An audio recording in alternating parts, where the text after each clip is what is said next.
सोने से जड़ा पलंग और सोफा, कुएं वाला बाथटब, टीएमसी नेता शमीम अहमद के घर मिला सीक्रेट लग्जरी तहखाना। देखकर हिल गया छापा मारने गए अधिकारियों का दिमाग। छोटी सी दुकान चलाने वाला शमीम कैसे बना अरबपति? सुरंग से निकलने का बना सीक्रेट रास्ता। 5 स्टार होटल जैसे इंतजाम। ममता बनर्जी के करीबी का कैसे खुला कांड? बंगाल पुलिस को खुली छूट मिलने के साथ ही शुवेंदु के पुलिस एक्शन में और सबसे ज्यादा टीएमसी नेता खतरे में। नया मुख्यमंत्री बदलते शुवेंदु अधिकारी के ऑर्डर पर बमबाज नेता शमीम अहमद की तलाश बंगाल पुलिस कर रही थी, लेकिन खोजते खोजते बंगाल पुलिस पाताल में बने ऐसे शीश महल में पहुंच गई जहां पहुंचना किसी के लिए भी नामुमकिन था। देखकर अधिकारियों को भी पसीना आ गया। जमीन के अंदर पूरी तरीके से लग्जरी तहखाना था। बैठने के लिए सोफा और सोने के लिए पलंग भी सोने का था। नहाने के लिए कुएं वाला बाथटब मिला है। इतना ही नहीं, वहां से निकलने के लिए गुप्त गुफा भी बनाई गई थी, जिसके बारे में कुछ खास लोगों को ही जानकारी थी। छापेमारी करने गई पुलिस की टीम को बाहर से शमीम अहमद का घर सामान्य लग रहा था, लेकिन जब टीम अंदर गई तो आंखें फटी की फटी रह गई, जो कि अंदर से किसी महल से कम नहीं था।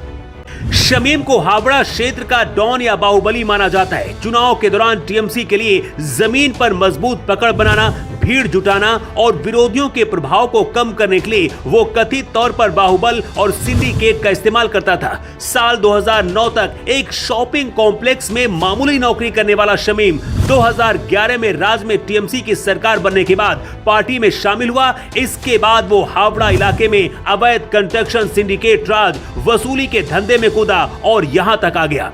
हावड़ा के मुस्लिम बाहुल इलाकों में अल्पसंख्यकों के वोटों को एकजुट कराने और उन्हें टीएमसी के पक्ष में मोड़ने में उसकी बड़ी भूमिका कही जाती है। रेड डालने के लिए जब टीम शमीम के घर पहुंची तो यहां पर एक आलीशान गेट मिला। नक्काशीदार इस दरवाजे पर ताला लगा हुआ था। टीम ताला तोड़कर अंदर गई तो यहाँ एक सीक्रेट तहखाना नजर आया।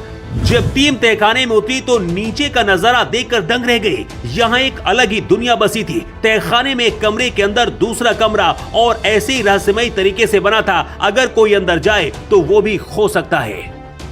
हावड़ा सिटी पुलिस को शमीम अहमद के घर का सुराग चुनाव परिणाम के दिन 7 मई को शिवपुर के चौरा बस्ती में भाजपा कार्यकर्ताओं पर हुए अंधाधुंध बम हमले और गोलाबारी के एफआईआर से मिला था। शमीम अहमद को मुख्य आरोपी के रूप में नामजद किया गया था। इस गंभीर हिंसा के बाद से ही वो अपने परिवार सहित फरार चल रहा था। पुलिस की एक विशेष टीम उसकी गिरफ्तारी और सबूत जुटाने के लिए एक तलाशी अभियान के तहत उसके आधिकारिक 4 मंजिला आवास तक पहुंची थी। बंगाल पुलिस को भी अंदाजा नहीं था कि आगे क्या होने वाला है, लेकिन जब पुलिस वहां घर के अंदर सामान्य कमरों की गहन जांच और फर्श की बारीकी से तलाशी कर रही थी, इसी दौरान पुलिस अधिकारियों को बनावट पर संदेश हुआ। इसके बाद उन्हें फर्श में छिपा हुआ एक सीक्रेट चोर दरवाजा दिखाई दिया। इसी दरवाजे को खोलने पर नीचे पाताल की ओर जाती सीढ़ियां मिली। शमीम अहमद के घर में बने तहखाने में पुलिस की टीम दाखिल हुई तो उसका इंटीरियर देखकर हैरान रह गई। यहाँ एक के बाद एक कमरों से जुड़ी कई अंडरग्राउंड कमरे थे, जहां महंगे फर्नीचर, बेड, टीवी समेत कई ब्रांडेड आइटम मिले। यहाँ तक कि तहखाने में सीसीटीवी कैमरा लगा था, जिसमें पूरे घर के कैमरों का एक्सेस था। तहखाने में भी सीसीटीवी कैमरा लगा था, जहां से नजर रखी जा सकती थी। शुवेंदु अधिकारी के सीएम बनने के बाद बंगाल पुलिस भी यूपी स्टाइल में ताबड़तोड़ एक्शन ले रही है और शमीम के शीश महल को देखकर पूरा देश दंग है।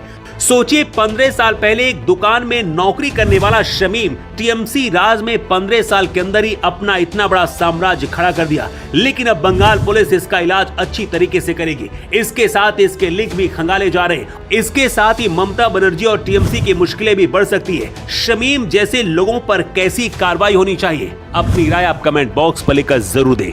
अर्थ 24 के लिए ब्यूरो रिपोर्ट।